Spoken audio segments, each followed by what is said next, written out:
I still remember the exact moment my son stood up in the middle of my birthday dinner, tapped his glass with a spoon, smiled at everyone in the room, and said, "I'm giving my mother the opportunity to live in the garage."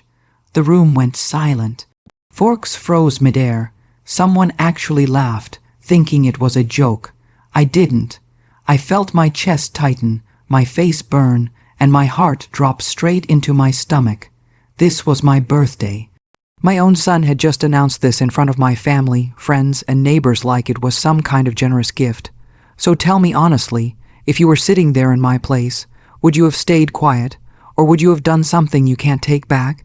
Let me back up, because this didn't come out of nowhere, even though it felt like a slap in the face. I'm a 62-year-old widow. My husband passed away 8 years ago after a long, ugly fight with cancer. We weren't rich, but we were stable. We bought our house when our son, Daniel, was just 6 years old. That house was my entire world. I raised him there. I watched him learn to ride a bike in the driveway, helped him with homework at the kitchen table, and stayed up late worrying about him when he didn't come home on time as a teenager. When my husband died, that house became my anchor. Every wall held memories. Every creak in the floor reminded me that I had survived something I thought would break me. Daniel was my only child. After his father died, it felt like it was just the two of us against the world. I worked part-time at the local library, nothing glamorous, but it paid the bills. Daniel went to college, got a decent job in IT, and married his girlfriend, Melissa, about 5 years ago. From the very beginning, our relationship was strained. I tried to be welcoming. I really did. I invited her over, cooked meals, asked about her family, complimented her work. But there was always this tension, like she was constantly measuring me, judging me, deciding whether I fit into the life she wanted with my son. When they got married, Daniel came to me with what he called a practical suggestion. He said housing prices were insane, interest rates were brutal, and it didn't make sense for them to throw money away on rent when I had a whole house to myself. He suggested they move in with me temporarily, save up, and then buy their own place. I hesitated. I won't lie, I liked my quiet. I liked my routines, but he was my son, and he looked at me with those same eyes he had as a kid when he wanted something really badly. So I said yes. We agreed it would be temporary. A year, maybe 2 at most. At first, it was okay. Awkward, but okay. Then slowly, things started changing. Melissa started redecorating without asking. First, it was small things, like replacing my curtains or rearranging the living room furniture. Then she started making comments about how dark the house felt, how old-fashioned everything was. Daniel backed her up, saying they just wanted to freshen things up. I told myself it wasn't worth fighting over. They were young, styles change, but then it moved from decor to rules. Suddenly, I was being told not to watch TV late at night because it disturbed their sleep. I was asked to label my food in the fridge because Melissa was tracking macros. I was told my friends couldn't just drop by unannounced anymore. This was my house, the one I had paid off with my husband, the one I had lived in for over 3 decades, and somehow I was starting to feel like a guest. The garage became a point of constant discussion. Our garage was attached to the house, big enough for 2 cars and mostly used for storage. My husband's old tools were still there, boxes of memories. Daniel and Melissa wanted to convert it into a home gym or an office. I said no, that garage was the last untouched space that still felt like my husband was around. I wasn't ready to let it go. That's when the comments started. Little jokes, you don't even use it. It's just clutter. You could make better use of the space. Over time, those jokes turned into something else, something sharper. Melissa started hinting that the house was too small for 3 adults. Daniel began talking about long-term plans and what makes sense financially. I started to feel uneasy, like something was shifting under my feet and I didn't know how to stop it. Then came the conversation I'll never forget. Daniel sat me down one evening and told me they were thinking about starting a family. He said they'd need more space. I smiled, congratulated them, and asked when they planned to move out. He avoided my eyes. That's when he said it might make more sense if I downsized, maybe moved into a small apartment. Or he added quickly, I could stay, but I'd need to be flexible. I asked him what he meant by flexible, and he said, well, you don't really need the whole house. I laughed, because I honestly thought he was joking. He wasn't. He started talking about how expensive everything was, how hard it would be for them to save while paying for childcare in the future. He said, you'd still be here, we're not throwing you out. That phrase stuck with me. Not throwing you out, like that alone made it okay. I told him no, firmly, calmly. I said I wasn't moving, and I wasn't giving up parts of my house. He got quiet. Melissa got cold. After that, the atmosphere in the house changed completely. They stopped eating dinner with me. They whispered behind closed doors. Melissa stopped acknowledging me unless absolutely necessary. My birthday was coming up not long after that conversation. I wasn't expecting anything big. Just a nice dinner, maybe a cake, some family over. Daniel insisted on organizing it. He said he wanted to do something special. Against my better judgment, I let him. The dining room was filled that night. My sister, my brother-in-law, a couple of cousins, a few neighbors. Melissa's parents were there too. I should have known something was off when Melissa kept smiling at me like she knew something I didn't. After dinner, Daniel stood up. He clinked his glass. He talked about how much he loved me, how grateful he was for everything I'd done for him. I started to relax. Maybe I'd been wrong. Maybe this was just a speech and a gift. Then he dropped it.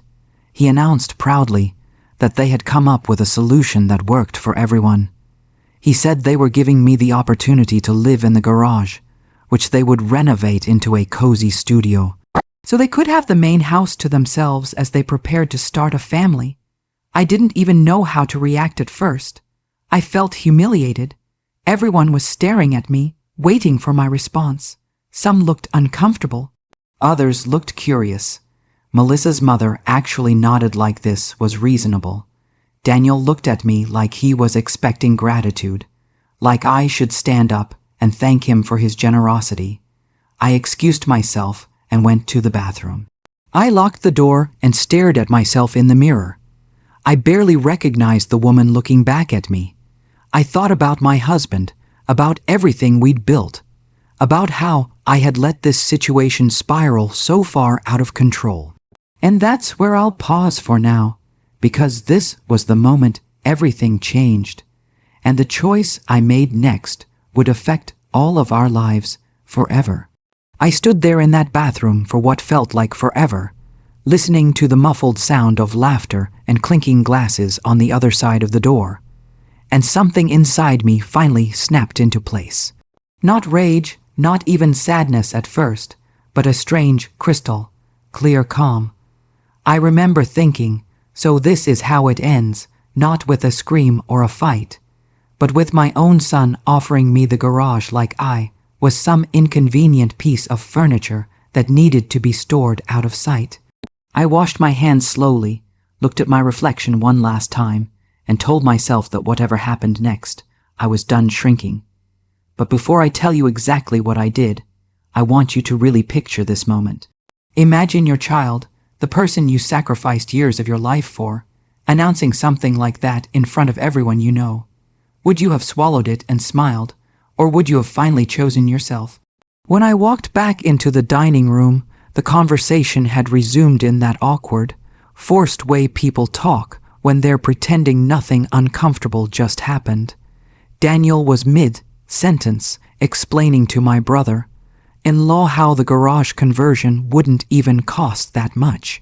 Melissa was sitting there, arms folded, smug and satisfied, like the decision was already made. Everyone went quiet again when they noticed me standing there. I didn't sit down. My legs were shaking, but my voice came out steadier than I expected. I thanked everyone for coming. I said I appreciated the effort Daniel had put into organizing the dinner. Then I looked directly at him, not at Melissa, not at the rest of the room, just at my son, and I said, I'm not moving into the garage. The silence that followed was heavy, thick, like the air before a storm. Daniel laughed nervously and said, "Mom, we haven't even talked about the details yet." I told him there were no details to talk about. This was my house. I had not agreed to any plan, and I certainly wasn't being given an opportunity to live in a space meant for cars and boxes. Melissa's face hardened instantly. She said, "We thought you'd be more supportive." That word, supportive, hit me harder than anything else. Supportive of what? Being displaced, being humiliated. I asked her calmly if she would offer her own mother a garage. She didn't answer. Daniel stepped in, saying I was embarrassing him in front of everyone. That was the moment I realized how far gone the situation was. My discomfort mattered less to him than how he looked. I told them both that this conversation was over for the night. Guests started making excuses and leaving. My sister hugged me tightly, whispering that I didn't deserve this. Melissa's parents avoided my eyes. Within 20 minutes, the house was quiet again, but the tension didn't leave with the guests. It settled into the walls. The next few weeks were hell. Daniel and Melissa acted like nothing had happened publicly, but privately they turned cold. They stopped contributing to household expenses entirely. Bills that had always been split suddenly became your house, your responsibility. Melissa started talking loudly on the phone about how stressful it was to live in a place where she felt unwelcome. Daniel began spending nights away, claiming he was staying with friends. One afternoon, I came home from the library to find strangers in my garage. Actual contractors, they were measuring, taking notes. I asked them what they were doing there, and one of them cheerfully said they were there to start planning the conversion. My heart nearly stopped. I asked who authorized it. They said Daniel had. I told them to leave immediately. When Daniel got home that night, I confronted him. He didn't even deny it. He said he thought once things were in motion, I'd come around. That was the night I cried harder than I had since my husband died. But it was also the night I made a decision. The next morning, I called a lawyer, just to understand my options. I told myself, I brought all the paperwork. The deed, the mortgage records showing it was paid off years ago. The lawyer listened quietly, then told me something that both relieved and terrified me. Legally, Daniel and Melissa had no claim to the house. They were guests, long-term guests, yes, but guests nonetheless. If I wanted them out, I could give them formal notice. Driving home, my hands were shaking on the steering wheel. The idea of evicting my own son felt unthinkable. This was the child I used to hold when he had nightmares. But then I thought about the garage, about the way he'd looked at me when he announced it, like he was doing me a favor, and something hardened inside me. I didn't act immediately. Part of me hoped things might still change. Instead, they escalated. Melissa started referring to rooms in the house as ours and yours. She boxed up some of my things from the living room and left them in my bedroom without asking. When I confronted her, she said she was just trying to organize. Daniel stayed silent. The final straw came when I overheard them talking late one night. I was getting water from the kitchen when I heard Melissa say, "Once she's in the garage, it'll be easier. She'll get used to it." Daniel replied, "I know. She just needs time." They were talking about me like I wasn't even a person, just an obstacle to be managed. I went back to my room, locked the door, and drafted the notice on my phone. Giving my son an eviction notice was the hardest thing I've ever done. I handed it to him at the kitchen table the next morning. He stared at it, confused at first, then angry. He accused me of betrayal. He said I was choosing a house over my family. I told him I was choosing myself. Melissa cried, loudly, dramatically, saying she couldn't believe how cruel I was. I reminded her that cruelty would have been letting me believe I deserved the garage. They had 30 days. The house felt like a war zone during that time. They packed noisily. Melissa made sure to sigh whenever she passed me. Daniel barely spoke to me, but something unexpected happened inside me too. I started to feel lighter, like I could breathe again. I cooked meals for myself without worrying about complaints. I sat in the living room and watched TV late into the night, just because I could. On the day they moved out, Daniel stood in the doorway with boxes stacked around him. For a moment, he looked like a little boy again, uncertain and scared. He asked if this was really how things were going to end. I told him it didn't have to end forever, but it couldn't continue like this. He nodded, but I could see he didn't fully understand. Melissa didn't say goodbye. The weeks after they left were quiet, painfully quiet at first. I missed my son, even after everything, but the peace was undeniable. I turned the garage back into what it had always been. I cleaned it out, kept my husband's tools, donated what I didn't need. I didn't convert it. I didn't need to prove anything to anyone. A few months later, Daniel called. Not to apologize, at least not fully. He said things were hard. Money was tight. He said maybe we could talk. I told him I loved him, but boundaries weren't negotiable anymore. He sounded surprised, like he hadn't realized I was capable of that. So that's where things stand now. I lost the version of my son I thought I had, but I gained back my dignity. Sometimes I still wonder if I went too far, if I should have handled it differently. But then I remember that birthday dinner, that announcement, and the way everyone looked at me, waiting for me to accept less than I deserved. And I know I did what I had to do. If you were on my side, if you believe I was right to stand up for myself, like this video. Subscribe if you want to hear more stories like this, where people finally choose themselves after being pushed too far. And please, tell me your honest thoughts in the comments.